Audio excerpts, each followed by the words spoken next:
Tengo en línea al doctor José Cisneros, quien hace exactamente 2 días, cuando era este reporte, lo llamé por teléfono y lo encontré llorando y me extrañó muchísimo.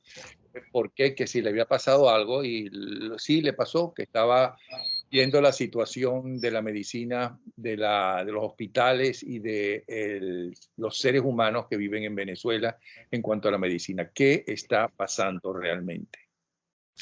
Bueno, está pasando que lo que se estuvo presagiando durante varios meses está ocurriendo, Napoleón, y se está llegando a niveles insólitos, donde está ocurriendo un verdadero holocausto, que a diferencia de los holocaustos rusos o nazis, donde había campos de exterminio y la gente se moría producto de acciones concretas, de estados homicidas. En este caso, chico, eh, el holocausto está ocurriendo poco a poco, en goteos, en hospitales, diariamente, en unidades de diálisis, en unidades, en quirófanos, en pacientes que no tienen medicinas, en médicos que ya no saben cómo tratar a los pacientes porque carecen de las cosas más imprescindibles para que un acto médico se realice. Y lo que me hizo llorar realmente la otra vez que conversamos fue la noticia de que ya no se cuenta ni siquiera con los analgésicos, opioides necesarios para calmar el dolor más fuerte que hay, que es ese dolor del paciente con un cáncer terminal, de ese paciente posquirúrgico que está sufriendo un dolor incomparable. Y bueno, recordaba pues todas esas escenas que en un momento dado hemos visto en los casos de guerra, etcétera, donde al último momento lo único que se puede hacer por el paciente es calmarle el dolor. No tratarlo, no ni siquiera restaurar su salud, sino ayudarlo a que esos últimos momentos que pasa con vida los pase sin dolor. Y ni siquiera esos analgésicos se consiguen en Venezuela en este momento. Ahora, Entonces, perdone, doctor, aquí estoy como abogado del diablo. sí, sí. Queremos saber qué realmente sucede con gente seria y honesta y conocedora como usted. Mucha gente puede decir que en cuanto a comida, ¿no? Si tienes dólares, consigues lo que te da la gana, consigues todo. Y tienes que tener bastante, claro está. Y en cuanto a medicina, exactamente lo mismo. ¿Hasta qué punto es cierto eso? No, y que en todo caso quien lo está pasando mal es la clase media que ya prácticamente no existe, esa clase media que fundamentalmente creció, se formó, se hizo multitud en los años 60, 70 y 80, pues se vino todo abajo. ¿Hasta qué punto eso es cierto? La impresión no es esa. Hay dos Venezuelas, como se comenta siempre.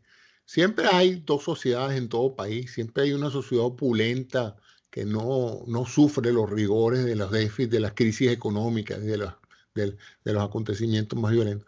Pero en Venezuela la inmensa mayoría de la población, el 90% de la población venezolana está mal alimentada, está mal surtida de medicamentos. La economía se ha dolarizado incluso por encima de ciertos niveles internacionales. O sea, las cosas en dólares valen incluso más que en otros países, en dólares.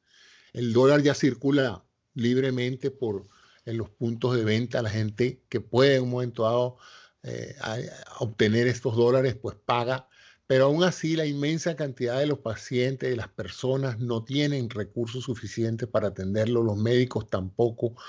El colapso está siendo total, o sea, no hay para reparar las máquinas médicas, los equipos cada día están mermando, se cierran quirófanos, se cierran, como te dije, unidades de diálisis, los pacientes que están, todos estos pacientes que están con una enfermedad crónica, estos pacientes que requieren de medicamentos para mantenerse con vida, porque ya no es cuestión de curarse, sino por lo menos de que la enfermedad no avance. Estos pacientes están condenados a morir, y no condenados a morir dentro de 10 años o 15 años, no, condenados a morir en los próximos semanas o meses, porque muchos no están cumpliendo los tratamientos porque no hay los recursos para dárselos. y la gente no está ganando lo suficiente como para poder tener acceso a comprarlos. Todo eso que usted está diciendo lo tiene por información directa de sus De compañeros mis médicos. colegas que me llaman y me dicen, José, ya no se puede trabajar, ya no hay nada. Yo trabajo en una unidad de diálisis, las máquinas se están cerrando porque no hay los recursos para darles mantenimiento. Y los pacientes que no se dializan, por lo menos este médico que me comentó esto, los pacientes que no se dializan están muertos en poco tiempo. Pero si eso es así, ¿por qué, según la última encuesta de Data Analysis, hay un 20%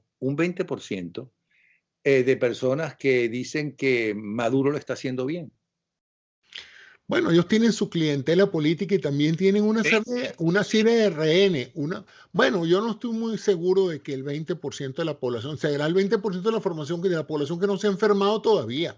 Acuérdate que la población venezolana no todo el mundo está enfermo, pero el que está enfermo está ahorita padeciendo la grave situación de salud que hay en el país. Ahora, el que no ¿Por está qué se llegó? enfermo. Ajá. ¿Y por qué se llegó a esto? ¿Qué es lo que falló? ¿La culpa de quién es? ¿De las medidas de Donald Trump? ¿O de qué es? Como Bueno, dicen mira, primero los este problema no comenzó con las medidas de Donald Trump. Este problema viene arrastrándose desde hace ya varios años a consecuencia del desastre económico y administrativo de una serie de gobernantes corruptos que se robaron el dinero, pues. O sea, esto es un problema de robo, de colapso por falta de recursos, porque los recursos se los llevaron a cuentas en el extranjero, a países, paraísos fiscales, etcétera. Pero el asunto es que además de eso, hay desidia, hay incapacidad, hay negligencia y en cierta forma hay actos criminales también, pues, porque en muchos casos se le han quitado recursos a hospitales universitarios, se le han quitado recursos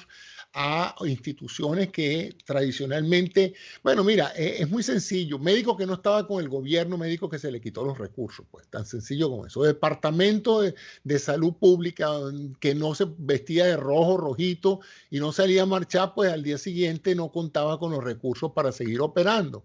Y eso, pues, tarde o temprano agravó la crisis. Y ahora que están metidos en esta situación tan difícil, donde tienen una comunidad internacional que está haciendo presión para que el país eh, entre en razón y obligar a estos gobernantes a salir por decencia, porque yo no sé en realidad cuál es la psicología de las sanciones, Napoleón, porque entonces se trataría de sancionar a un país para que la situación se ponga tan mala que la gente entonces se levante, proteste y saque a los gobernantes.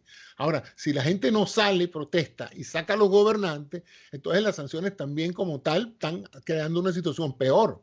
Porque entonces, como decían antes, ni se lava ni se presta la batea, ni salen los gobernantes corruptos, ni la gente tampoco entonces ve las cosas mejorar, porque obviamente pues no hay la posibilidad de traer y movilizar recursos que estaban a nivel internacional. Ahora, vamos a suponer que esta gente cae, ¿ok?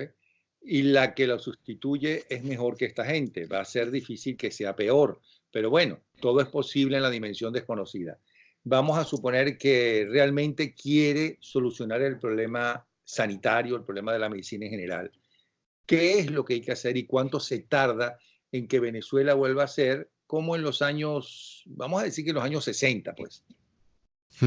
Bueno, la mayoría de la gente que ha hablado de esto dice que el retraso en materia de salud pública, ingeniería sanitaria y de atención médica ha sido de más de 3 décadas, ¿no?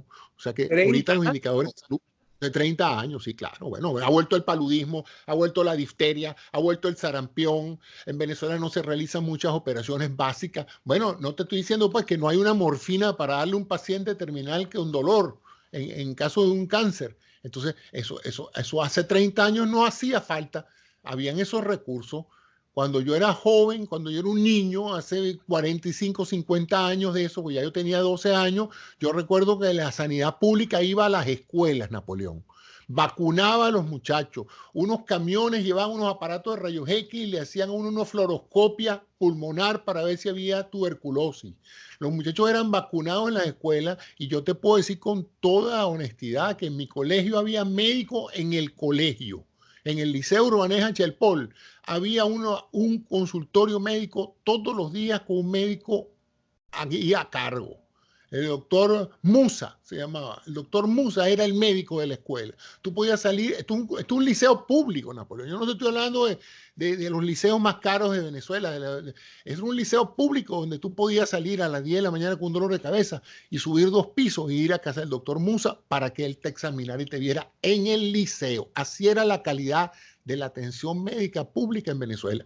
Pero el puesto de socorro de Salas, tú podías cortarte, un niño tenía un traumatismo y eso era gratuito. La gente iba a ese puesto de socorro y de inmediato era visto, suturado, le ponían un yeso, lo que hubiese sido necesario para atender esa emergencia se hacía y era gratis. Esa era la Venezuela de los años 60. Estoy hablando, yo nací en el 54, en el año 64, esa era la Venezuela que había. Entonces tú te imaginas, compárala con hoy, dime si hoy no hemos regresado a los 60 y ya estamos por el 2019, entonces tenemos 30 años de atraso en todo lo que es un servicio. Más, porque bueno, si ese era los años 60, ese es los años 40, no sé. ¿Qué hay que hacer? Bueno, habrá que destinar una importante cantidad de recursos económicos dentro de ese plan de recuperación económica de Venezuela, que no estoy al cabo de saber si va a depender estrictamente del retorno de tantas divisas que se han ido del país por parte de venezolanos que se llevaron su dinero, unos mal habidos y otros bien habidos porque tampoco son tontos para dejar sus capitales en el país. Tendrán que retornar esos capitales y si no tendrá que haber un proceso de endeudamiento a futuro para que entonces estos recursos económicos regresen al país y un porcentaje importante se administren adecuadamente para 3 proyectos inmediatos. La atención inmediata crítica de pacientes que si no se atienden, pronto se mueren en los próximos 90 días. Hay gente en Venezuela que si no se atiende rápido, se mueren en menos de 3 meses. Entonces, a eso hay que darles prioridad. Es como un triaje. Lo otro es empezar a implementar consultas preventivas para empezar a tratar esos problemas para que no se presente, porque la medicina más económica es la medicina preventiva. Es tratar de ponerle a alguien un régimen terapéutico, un manejo de hipertensión, un control de diabetes, para que no se complique la cosa dentro de 1 año y medio o 2, pues. Y luego empezar a acelerar toda la parte quirúrgica. En Venezuela hay gente que tiene meses esperando por una operación, operaciones electivas que no son de emergencia, pero que hay que eventualmente hacerlas. Entonces yo no sé si habrá que llevar un buque hospital y ponerlo ahí en La Guaira o dotar ciertos grupos, pequeños grupos de hospitales rescatables para acelerar esa actividad quirúrgica, para empezar a resolver problemas. Pero entonces, dejar de hablar menos y empezar a hacer planes de emergencia de atención médica para salir de ese rezago de pacientes que tienen meses sin ver un médico. Pero ¿y qué pasó entonces con el tan cacareado barrio adentro, los módulos estos de... Bueno, eso es otro, eso sería la tercera etapa. ¿Qué pasó con los médicos cubanos? Bueno, los médicos cubanos, tú sabes lo que pasó, pues los médicos cubanos originalmente fueron llevados a esos módulos de barrio adentro y también fueron víctimas de un inmenso engaño, tanto del gobierno cubano, que lo que hacía era esclavizarlos y ponerlos a trabajar en un país extranjero y pagarles en dólares para que ellos se quedaran con los dólares y ellos podían sobrevivir allá dentro del AMPA venezolana, porque estos pobres médicos cubanos estaban trabajando en condiciones de peligro, porque obviamente trabajaban en barrios donde tú sabes que la peligrosidad no es precisamente baja, ¿no? Entonces, esta gente habrá que reactivar toda esta campaña de atención en las zonas marginales, llámese barrio adentro, habrá que ponerle otro nombre para que la gente no lo asocie con este desastre de plan, pero obviamente habrá que crear una serie de módulos periféricos en todas esas áreas marginales para empezar a hacer lo que se llama el triaje, es decir, pacientes que se han visto allí y usted ahí hay alguien competente va a tener que decidir si ese paciente va para el hospital central a operarse, va a tratarse, va a diagnosticarse o puede ser manejado con recursos locales en los barrios. Eso habrá que hacerlo porque hay 2 Venezuelas, la de las ciudades y la de los cinturones de miseria alrededor de los barrios, de las ciudades. Y ahí vive más de la mitad de la población. La gente tiende a creer que Caracas es el valle, No. Si tú ves los cinturones de miseria alrededor de Caracas, ahí vive 3 veces más población que la que vive en el Valle. Sobrevolé muchas veces las ciudades de Venezuela, porque no solamente... Entonces, ahí va a haber que poner asistencia periférica, marginal, no solamente los grandes hospitales. Pero no existe ya no existe barrio adentro, ya no están los Pero es que esa primero barrio adentro era un concepto, primero no era más que reetiquetar lo que ya había antes, que eran medicaturas rurales. Eso se llamaba medicaturas rurales. Todas aquellas centros de salud periféricos de atención primaria, eso no es una cosa que inventaron los chavistas, eso ya existía antes. Todos los estudiantes de medicina, al graduarnos, teníamos que pasar un año en rural. Un año en rural no era nada más ir para San Antonio de Atabapo y ver allá la población marginal del interior del país. También muchos de esas pasantías rural se hacían en los barrios y en áreas donde había baja cobertura médica. Ahí el médico recién graduado, un año trabajaba aprendiendo medicina con un médico ya situado allí, dependiendo, había medicaturas MR1 que era de un médico, 2 y 3, y ahí los médicos hacían consulta preventiva, hacían consulta prenatal. En Venezuela se acabó la consulta prenatal. En Venezuela las mujeres llegan al hospital, ven un médico por primera vez cuando están pariendo, si es que hay recursos en la maternidad para atenderla. Mujeres que han debido haberse visto durante los 9 meses previos por alguien que por lo menos evaluara los criterios de normalidad del embarazo. Bueno, esas mujeres están llegando por primera vez a ver un médico el día que están pariendo. Tú te podrás imaginar cómo está en Venezuela, en un país de gente desnutrida, los indicadores de mortalidad neonatal. Eso está altísimo. Y por eso que no los publican, porque la cantidad de niños que se deben morir al nacer o de mujeres que se complican con infecciones después del nacer debe ser enorme en un país donde no se consiguen antibióticos. Pero entonces aquel conteo que hacía un hombre, creo de apellido Méndez. Sí, el proyecto. El trayecto, ese proyecto. Él estaba monitoreando los factores morfológicos del venezolano para ver si el venezolano estaba creciendo en talla. Estaba creciendo en talla, en todo. Claro. ¿Qué pasó? ¿Hay un retroceso? Bueno, mira, es que como no se tienen datos, Napoleón, yo estoy casi seguro de que la expectativa del venezolano, la expectativa de vida, es un indicador estadístico que te dice cuántos años en un momento dado que una persona nace puede estadísticamente pensar que va a vivir. En casi todos los países, incluso en países que estaban en muy malas condiciones de salud hace 30, 40 años, la expectativa de vida se ha aumentado de 60 a 70, de 70 a 80, por lo menos una década han mejorado los índices de expectativa de vida. Yo estoy seguro que en Venezuela retrocedieron, es decir, los venezolanos que están naciendo en estas últimas 2 décadas van a vivir menos que sus padres, van a durar menos que sus padres. Y por supuesto, sus padres hoy se están muriendo muchos de mengua, porque es que eso es que se está muriendo la gente en Venezuela. Se está muriendo no de causas naturales, producto de enfermedades no controlables, sino se está muriendo por falta de fármacos básicos. Fármacos que en otros países no se cuestiona su utilización, en Venezuela no los hay. Y ahora el gobierno pues, se ha escudado en las medidas económicas para decir que bueno, que no hay el fármaco porque los Estados Unidos no los deja pasar. Entonces, bueno, estamos en esa dime Pero eso no es verdad.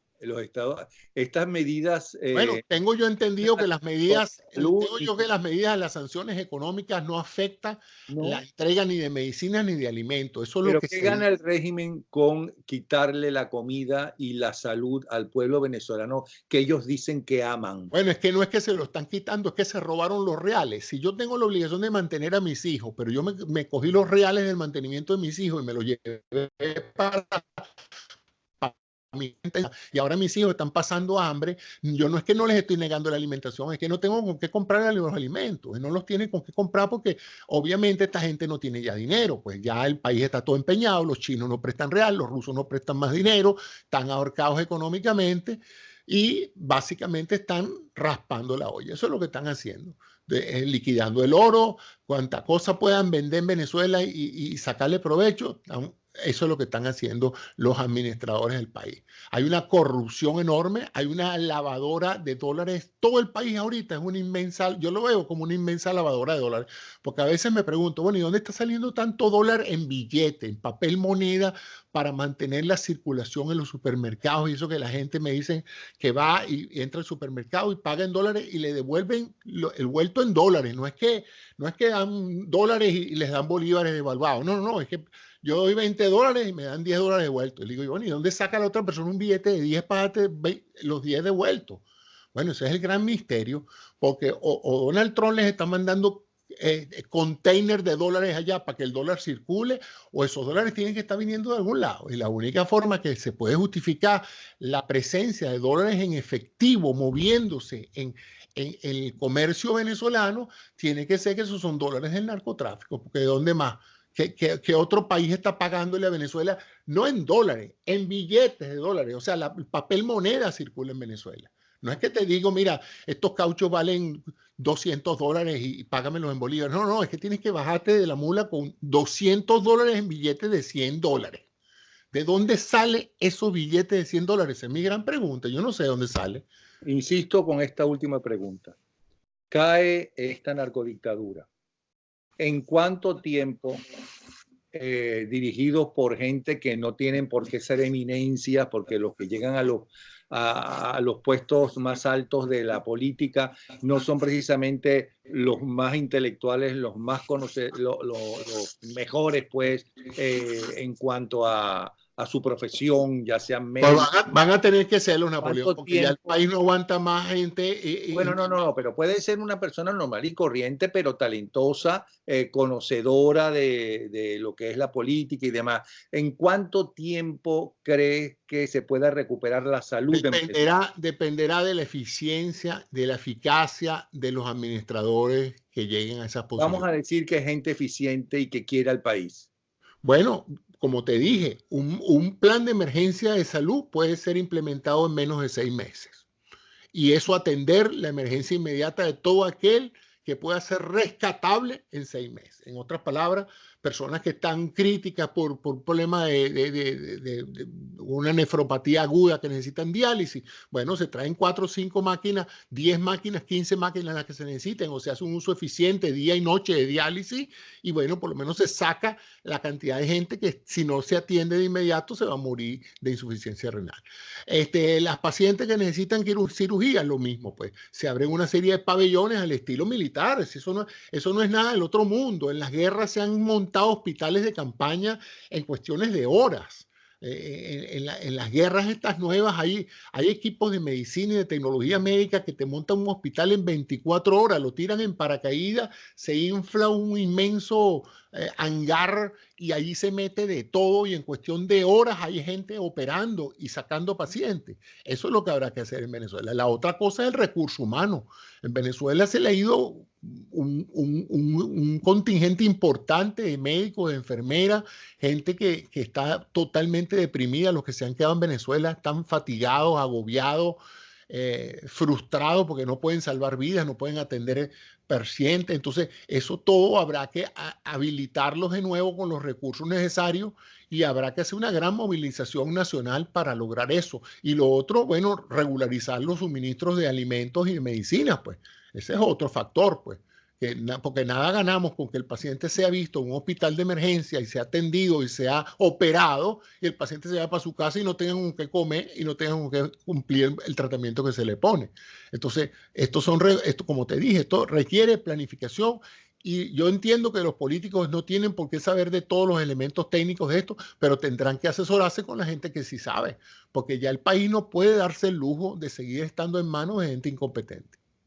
Bueno, doctor Cisneros, ahora entiendo por qué lo conseguí llorando, porque hay que ser muy... Bueno, chicos, porque es frustrante estar fuera, es muy frustrante estar fuera y ver cómo esta gente entiende el daño que le están haciendo a la población, siguen enterrados en esa retórica política, siguen creyendo que ellos son imprescindibles, siguen defendiendo una revolución que no revolucionó nada, sino que lo hizo fue empeorar el país, y entonces no dejan que la gente nueva, que no deja que se solucionen los problemas de la gente común. Gracias, doctor José Cisneros. Seguimos conversando. Gracias a ti, Napoleón. Un abrazo. Chao.